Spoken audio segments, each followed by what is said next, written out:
Hello, I'm Kaiser and welcome to Moose Reads. Before I get started, I want to say that the opinions that I give here are my own opinions. They are extremely subjective. If I dislike a book, it is not a reflection on the author and it is not a reflection on people who do like it. Different people have different tastes, and that's okay. Today, I will be reviewing How to Catch a Duke by Grace Burrows. This is the 6th book in the Rogues to Riches series. It is a Regency romance. The description says, Miss Abigail Abbott desperately needs to disappear, permanently, and the only person she trusts to help her do that is Lord Stephen Wentworth, heir to the Duke of Walden. Stephen is brilliant, charming, and, when he needs to be, absolutely ruthless. So ruthless that he proposes marriage instead of murder to keep Abigail safe. Stephen was smitten the instant his sister introduced him to Abigail, a woman with the dignity and determination of a duchess, and the courage of a lioness.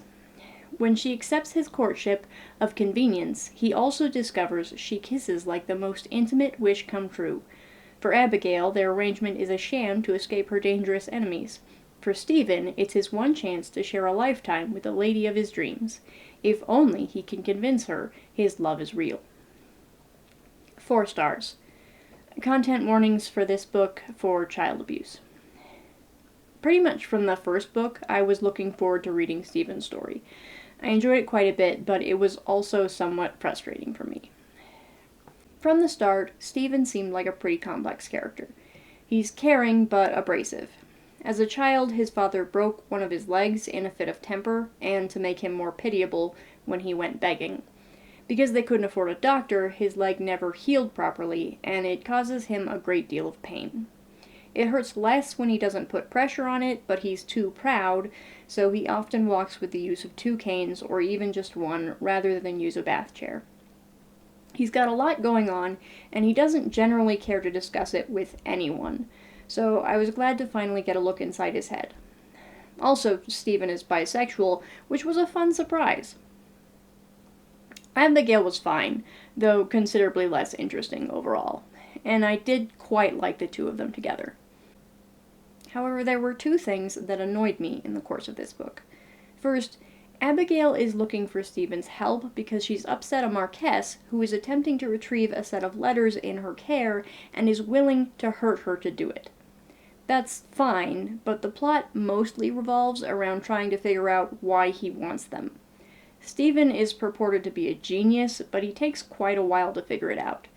That would be fine, except I'm not a genius, and it seemed pretty obvious based on context. I'll talk more about that in the spoiler section, though.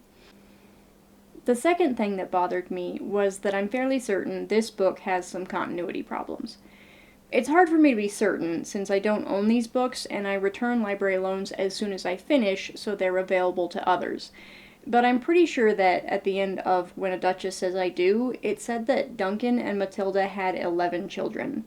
But here in How to Catch a Duke, they have 2 children, and because labor has been rather difficult for Matilda, Duncan is determined not to have more.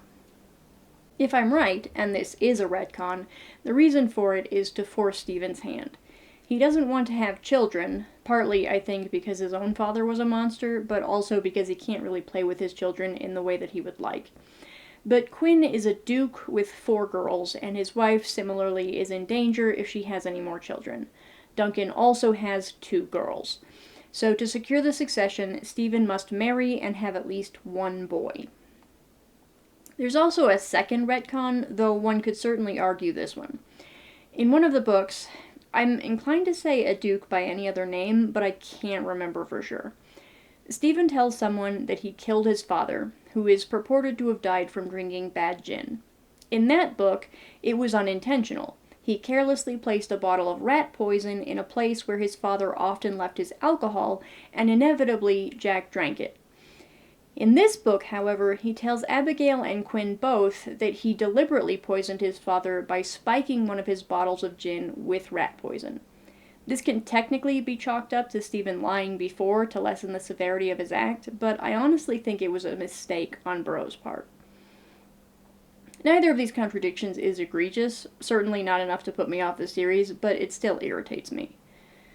This book did do something that I really appreciate, however. It comes at the end, so I won't get into details just yet, but Stephen does something that I think we don't often see in similar stories that I thought was the right decision. That's all I can really say without spoilers. If you don't like spoilers, now is the time to pause or close the video. For everyone else, let's talk details. So, Abigail is pretty cagey about the details of these letters. She's a private investigator initially introduced to Stephen when she brought Constance news of her daughter's whereabouts in the previous book. So initially, she implies that the letters were given to her by a client, but eventually she admits that they are hers. They were sent by the Marquess's son, who was married, but in an arguably open marriage. However, he lied to Abigail with regards to his marital status when he seduced her. When he went touring the continent, he wrote her letters. She calls them love letters, but really they were mostly just descriptions of his travels without anything personal. There is nothing revealing or salacious about them, so Abigail can't entirely figure out why the Marquess is so determined to retrieve them. Sure, they imply he had a relationship with Abigail while he was married, but it's common knowledge that he slept around, so that can't really hurt his family's reputation. Given that, it seemed pretty clear to me that the issue was the dates. If there's nothing particularly revealing in the content of the letters, there must be something revealing in the dates they were sent. There didn't seem to be any other conclusion. The man is dead now, but he had a son, and I immediately assumed that the son wasn't, in fact, his. And I was right. His son was clearly conceived when he was nowhere near his wife, and therefore is illegitimate.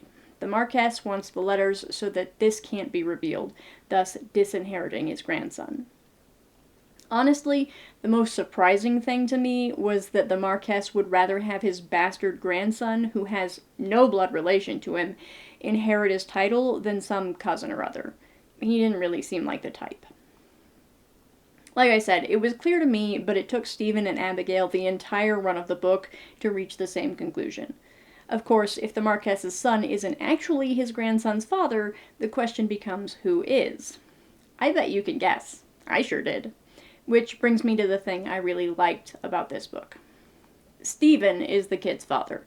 He had a brief affair with the lady around that time, but I believe he took precautions, as he generally seems to be careful about that sort of thing, and the mother never told him the truth. Abigail spots the resemblance immediately, and feeling that Stephen has a right to know, insists his mother tell the truth. This is, I suppose, the third act twist, because Stephen said earlier that if he got a woman pregnant, he would feel obligated to marry her, so obviously he has to marry this other woman now. But Stephen doesn't. She doesn't want to marry him, the boy doesn't know him, and believes his father to be the Marquess's son, and Stephen, thankfully, decides the best course of action is to maintain the fiction and let him be. He does begin to take part in the boy's life, but as a family friend rather than as his father. He's not even bothered by one of his former lovers then becoming the boy's stepfather, thus having a closer role than him. I feel like most books with plots in this vein decide that obviously the father should be the father. In a lesser book, I would expect Stephen to insist on taking the boy, who would then potentially become a duke rather than a marquess. After all, having had a crappy father himself, how can he fail to support his own child? So I really appreciated his decision to leave the boy alone and in his mother's care. Then, of course, he and Abigail get married, and he has another son, so the title is secured. That's all I have to say about How to Catch a Duke. If you like this video, I hope you'll watch more in the future. Thanks for watching this one. Bye!